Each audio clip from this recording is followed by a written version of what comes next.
မိတ်ဆွေတို့အနေနဲ့တညာရဲနဲ့ဘဝတစ်ခုလုံးပြောင်းလဲသွားမယ်လို့စိတ်ကူးရင်မှုပါသလားဒီလိုမျိုးညှော်လင့်ချက်ကိုပေးခဲ့တာကပတ်စီပါပဲ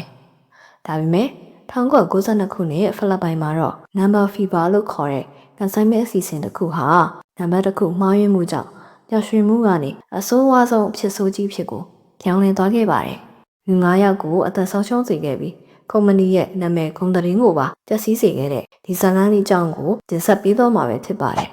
1992ခုနှစ်ဖိလစ်ပိုင်မှာပတ်စီကပီဆိုတသန်းစုပေးမဲ့ကန်ဆိုင်မဲ့တစ်ခုကိုလုပ်ခဲ့ပါတယ်အဲ့ဒီပမာဏကလူတအုပ်ရဲ့ဘဝကိုပြောင်းလဲနိုင်တဲ့အတွက်ဖိလစ်ပိုင်လူဦးရေရဲ့ထက်ဝက်နီးပါးဟာဒီကန်ဆန်းပွဲမှာတက်တက်ကြွကြွပါဝင်ခဲ့ကြပါတယ်ဒါပေမဲ့ကန်ဆန်းပွဲကို9ဖက်ထပ်တိုးဖို့ဆုံးဖြတ်လိုက်တဲ့အခါမှာပဲမယုံနိုင်စရာအမှားတစ်ခုဟာစတင်ဖြစ်ပေါ်လာပါတော့တယ်ပတ်စီဟာပေါင်မဲနံပါတ်ကိုကွန်ပျူတာနဲ့ထိန်းချုပ်ထားပေမဲ့စက်ချိုရင်းမှုတစ်ခုဖြစ်ခဲ့ပါတယ်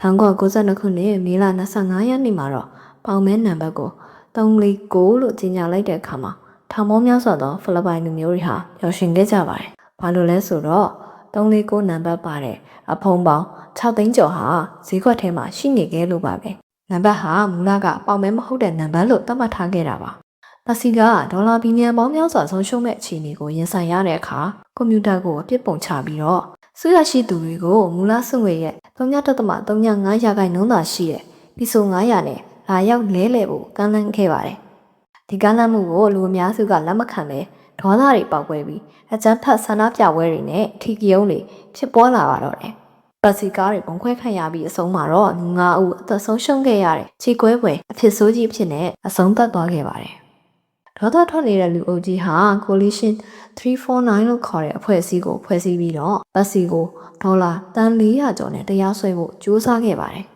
ပိုပြီးဆိုတာက Coalition 349ကိုအကြမ်းဖက်သမားအဖြစ်ပုံဖော်ဖို့ပတ်စီကိုရိုင်းကကြီးစားလူတွေငားရမ်းပြီးတော့ဒီကယုံတွေဖန်တီးခဲ့တယ်ဆိုတဲ့ဆွဆွဲချက်တွေထပ်ပေါ်လာတာပါပဲ။ဒီအတွက်ပတ်စီအမှုဆောင်ရရှိ9ဦးကိုဖမ်းဝရမ်းထုတ်ပြန်ခဲ့ရတဲ့အထိတင်းမာခဲ့ပါတယ်။ဒါပေမဲ့နှစ်ပေါင်းများစွာကြာပြီးတဲ့နောက်2006ခုနှစ်မှာတရားရုံးကပတ်စီဟာပေါ်ဆမှုမရှိဘူးလို့ဆုံးဖြတ်ခဲ့ပြီးတော့အမှုအားလုံးနီးပါးကိုပယ်ချခဲ့ပါတယ်။နောက်ဆုံးမှာတော့ပတ်စီဟာ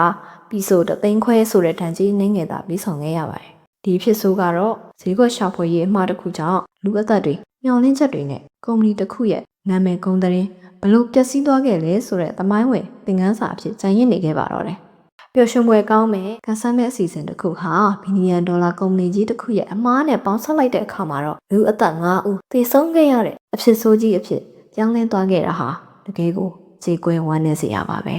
။ဒီအဖြစ်ပြက်မှာပတ်စီရဲ့တုံ့ပြန်မှုကမှန်ကန်တယ်လို့ထင်ပါသလား